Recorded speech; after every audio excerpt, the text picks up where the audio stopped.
Hi guys, how are you. तो इस part of video में हम जानेंगे कि एक्टिव पैसिव जो है वो किस किस का बनता है। ठीक है, तो एक्टिव पैसिव केवल 8 टेंसेस के ही बनते हैं और ट्रांजिटिव वर्ब्स के बनते हैं।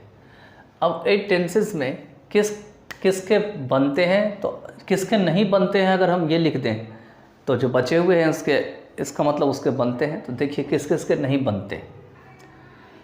खास करके जो परफेक्ट कंटिन्यूअस है, कौन सा है? Perfect continuous. ठीक है, चाहे इसमें हम प्रेजेंट की बात करें, चाहे हम इसमें पास्ट की बात करें, चाहे हम फ्यूचर की बात करें, तो प्रेजेंट, पास्ट और फ्यूचर। ठीक है, यही है perfect continuous. Present perfect continuous, past perfect continuous and future perfect continuous, इसके पैसिव नहीं बनते हैं। तो आखिर में एक कौन और बच गया? तो at last one is left. तो कौन सा लेफ्ट हो गया? तो वो है आपका फ्यूचर कंटिन्यूअस। कौन सा है? Future continuous. इसी कंटिन्यूअस को किसी किसी बुक में इम्परफेक्ट भी लिखा जाता है और क्या लिखा जाता है आपका? प्रोग्रेसिव भी लिखा जाता है। तो फ्यूचर कंटिन्यूअस का भी पैसिव नहीं बनता। इतना तो समझ में आ गया होगा। अब आगे है ट्रांजिटिव वर्ब का ही बनता है, इंट्रांजिटिव का नहीं बनता है। तो भाई जब ट्रांजिटिव वर्ब रहेगा तभी न उसके साथ उसका पैसिव चेंज करेंगे। फॉर एग्जांपल ट्रांजिटिव वर्ब का नियम क्या होता है? ये जो ट्रांजिटिव वर्ब होते हैं कि अपने साथ हमेशा ऑब्जेक्ट रखता है। क्या रखता है? ऑब्जेक्ट। अब ये ऑब्जेक्ट को आप साइंस वाला ऑब्जेक्ट मत समझ लेना, ठीक है।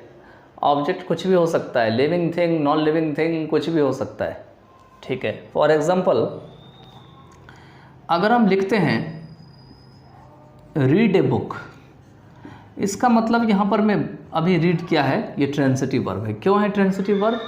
क्योंकि यहाँ पर में ए बुक है। तो इसी को अगर हम सेंटेंस से फुलफिल करेंगे, पूरा करेंगे, तो आई रीड ए बुक हो जाएंगे।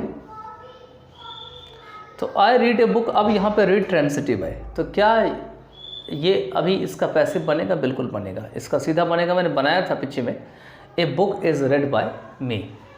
ठीक है, अब क्वेश्चन आता है कि क्या सारे जितने भी वर्ड होते हैं वो सारे ट्रांजिटिव होते हैं? नहीं, ऐसा जरूरी नहीं है। कुछ वर्ड ऐसे भी होते हैं जो ट्रांजिटिव भी होते हैं, इंट्रांजिटिव भी होते हैं। ध्यान रखना, अगर इसके बाद ऑब्जेक्ट होगा तो ट्रांजिटिव होगा, ऑब्जेक्ट नहीं होगा तो इंट्रांजिटिव होगा, बस इतना ही।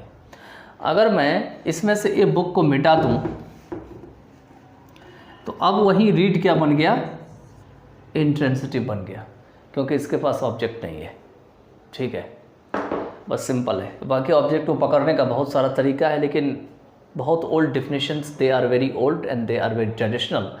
तो वो अगर हम बोलेंगे तो फिर से आपको कन्फ्यूज़न हो जाएगा। तो सीधा ये है कि अगर इसके साथ ऑब्जेक्ट रहे तो ट्रांजिटिव वर्ब समझ लो। तो active to passive voice 8 tenses के बनते हैं, ट्रांजिटिव वर्ब्स के बनते हैं। ये ध्यान रखना है आपको, ठीक है। अब चलिए, अब आगे चलते हैं।